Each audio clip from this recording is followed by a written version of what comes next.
It will reduce body roll, it will help smoothen out road bumps, and it will help you to corner faster. I just never expected an electric vehicle could offer this kind of experience.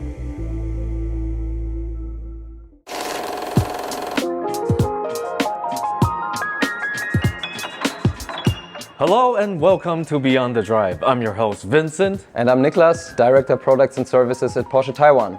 And behind us is the latest updated Porsche Taycan Turbo S. And you might be thinking, why would Porsche give an EV one of its most significant, prestigious nameplate that derived from its combustion engine-based sports car franchise, the 911, the Turbo? Of course, if you are thinking about the classic 911s, 50 years ago we introduced the 930 Turbo, and there it was a lot about turbocharging technology. But over time, the Turbo badge also always stood for innovations in other areas, not only in the engine bay. The Turbo name means the perfect combination of performance and usability. And that's, I think, why this Taycan Turbo S definitely can wear the nameplate. So you're saying it inherits the spirit of Turbo? If you need another proof, look at the Nürburgring lap time that the Taycan Turbo GT just did. 7 minutes and 7.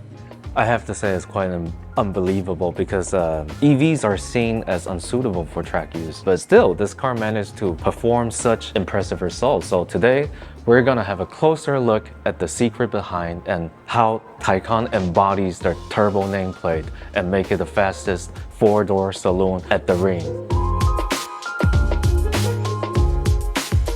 I've heard that you've done some lap on the ring, right? I actually did a few laps, yes. May I know what was your lap time? I have never really measured it because I was taking it easy, and there are probably people that are driving much faster there. I thought you were a man of speed, a hardcore driver. That's what I heard about you, actually. Can you disclose your lap time on the ring? 207? On the ring? At Lipo in Taichung. Yeah, what is that all about? It's not that bad, okay? No, good for you. You want to be roasted, right? I don't. All right, what's next? I never do any serious attempt on the ring. Why do you think it's so legendary? Yeah, I think you can confirm that, especially the length of the track, the numerous curves, the elevation changes, so it makes the track so hard to learn, and that makes it very special. You know, some say that 1,000 km on the ring is equivalent to 20,000 on regular roads. It's even making the whole record-breaking thing more epic. So when we talk about how turbo the Taycan is, horsepower is the most tangible measure. So the Turbo S alone has 952 horsepower, which goes up from 0 to 100 in 2.4 seconds. And Vincent, I can tell you, the Taycan Turbo GT under peak output at launch control even has around 1100 horsepower. Oh my God. I mean, that's the key, because it's clear that in the mostly straight section, the speed growth percentage exceeded the average of the entire track. It's quite a lot. I absolutely agree. And for me, the highlight is actually that in the very end of the lap, so after 20 kilometers, it does 305 kilometers top speed. The Taycan Turbo GT clearly shows that even until the very end, it can keep the power up to the maximum level. I am very impressed because as a person who was nicknamed as the merciless speed machine and usually and regularly overheated its own engine and brake, I have to say this car really lives up to the turbo nameplate. That's good to hear, but I would be more interested even in the story behind your nickname, because that sounds like an interesting one. Which one? The tire butcher, the sidewall shredder, or the throttle killer? And give me everything.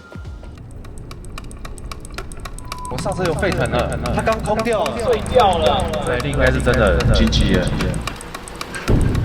No, I'm not gonna say. I can't help but crave a Turbo GT with Visa pack to break the ring record, but I imagine for most owners, you don't need this kind of power or all the aerodynamic. What if I just want something more down to earth, like a Turbo or a Turbo S? What kind of option will you suggest to make it perform even more turbo? Good question, and I think we already covered the straight line performance. And then a lot is about cornering abilities, right? And we have a very, very interesting new feature, which is the Porsche Active Ride. Let me demonstrate what this system can do. Wow. This is the comfort entry function, and it demonstrates how the system actually works. The system works with electric motors, taking the energy directly from the high voltage battery, and they are then controlling the hydraulic pressure on each suspension corner. and it can do 2,000 pounds of force, and it can be changed 13 times a second. So it will reduce body roll, it will help smoothen out road bumps, and it will help you to corner faster. With all due respect, but it sounds more like a advanced lowrider, don't you think? So what if I own a Taycan? Can I bring it to a car hopping competition? Not yet, but let me take your proposal to our engineers. And you won't. I won't. But what I can offer you is a ride in this beautiful car. You want to take it for a few laps? Thank you. Thank you, sir. You're welcome. Merciless speed machine, but please bring it back in one piece.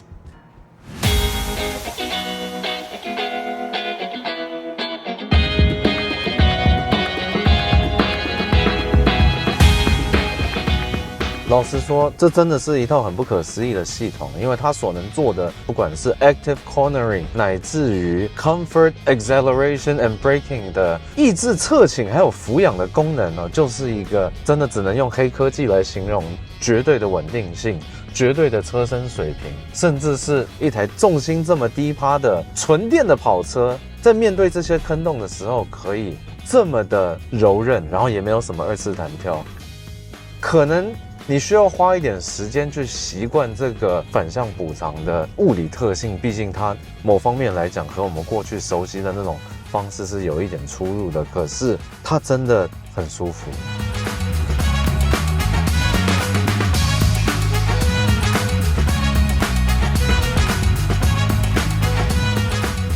And yes， 终于也让我来到了传说中的台北纽柏林北宜公路尤其现在下着毛毛细雨，刚好给了我一个绝佳的空档，可以来感受一下到底这个 Active Ride 在山路上可以有什么样的表现。所以我现在要做的就是把它切换到，等一下，我应该没有看错吧？这应该是一台 GT3 的 Multi Package 吧？据说此时此刻，你其实已经可以在 PDC 当中去体验到这台 GT3 with Multi Package 了。但是我今天居然在北宜上遇到它，可以来验证我对于 PAR 的看法。它能不能够释放纯电跑车的100%的潜能，让我追上前面这台 GT3 Multi？ 嘿嘿，切个模式 ，Sport， 哦。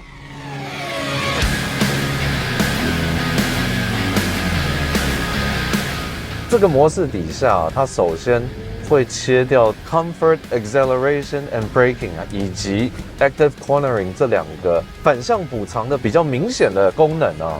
但这并没有减少它对于4个车轮的独立的控制权，你永远都可以最大限度的保有你的抓地力以及绝对的贴地性。通常我们都会直观的认为前后50:50的配重可以带给车子最中性、最容易去预期的一个操控表现了，却往往忽略了当你还有驾驶，还有某些被安装在车身特定位置的零件之后，其实你的左右的重量是没有你想象中那么平均的。所以这个时候确保它的 X 轴同样也能拥有50:50的配重就变得至关重大。因为事实是，当你在真的很极限的操控当中，那才能有办法透过真正最平均的4轮的荷重以及接地面积去实现最好的抓地力跟可控度。这台车它完全可以透过自身的主动式的避震系统去实现这个目的。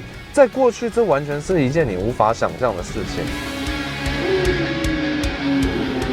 重点是它克服了离心力这个对于这种很重的车来讲挥之不去的议题。它事实上是可以在进弯的时候去动态的调节它的车高的，以3到3.5公分不等的2阶段的方式去在入弯的时候给你更多的下压力至少在这样的节奏和速度中，它可以很精准的，而且是让人充满强大的信心的去应付这些弯路，紧咬在路面上的，不受这些坑洞乃至于赛道当中的路岩石影响。我觉得不要说路岩石了，我们就讲在纽柏林当中，特别印象有一个下坡的路段，当所有车手都不免俗的在那边减速的同时，这台车却可以毫无悬念的全速通过。所以即使这台车这么重，你还是有办法透过这个 Active Ride 去紧咬前面那台 GT3 Manta， 那个车大概只有它的2/3的重量吧。Oh man！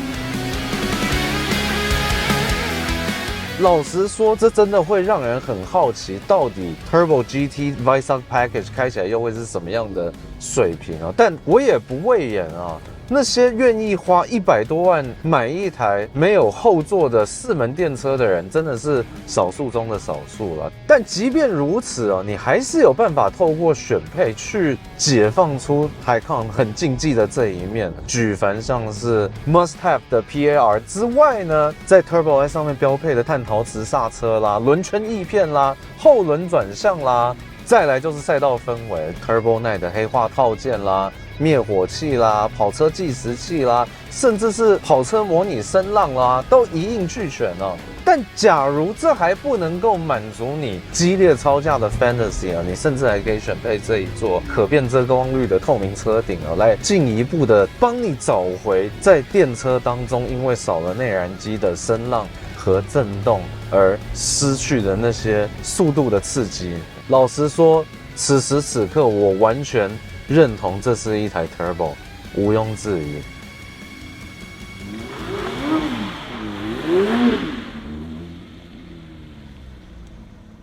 怎么了吗？哎呦，所以这代表我是一个被认可的驾驶了。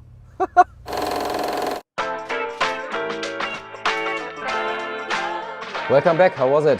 I have to say, I just never expected an electric vehicle could offer this kind of experience. I hate to say it, but the Turbo name is well deserved. And I have to say you really deserve your nickname, Merciless Speed Machine. Really? Are we still gonna do that? Absolutely.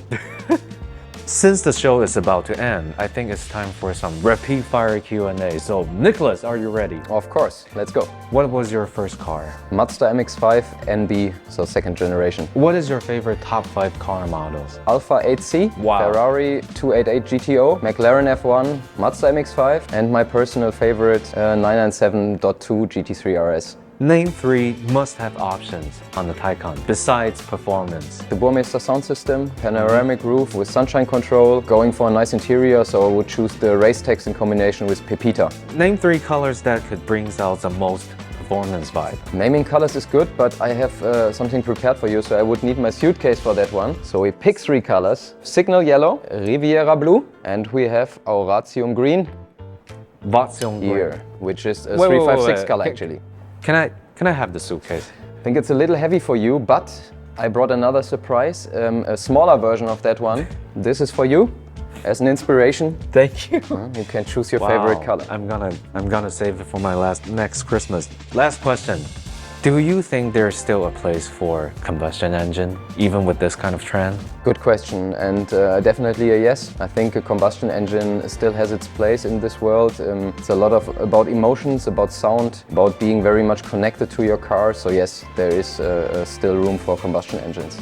I know it's not meant to be like this, but I need to ask you one question. Are you ready? All right, try me. Okay. If I give you 50 liters of fuel, which car and which road you use it for? You know what? I think I'm gonna have a Carrera GT at the Stelvio Pass. Thank you for watching Beyond the Drive. I'll see you next time. Thank you. Thank you very much. Thank you. My pleasure.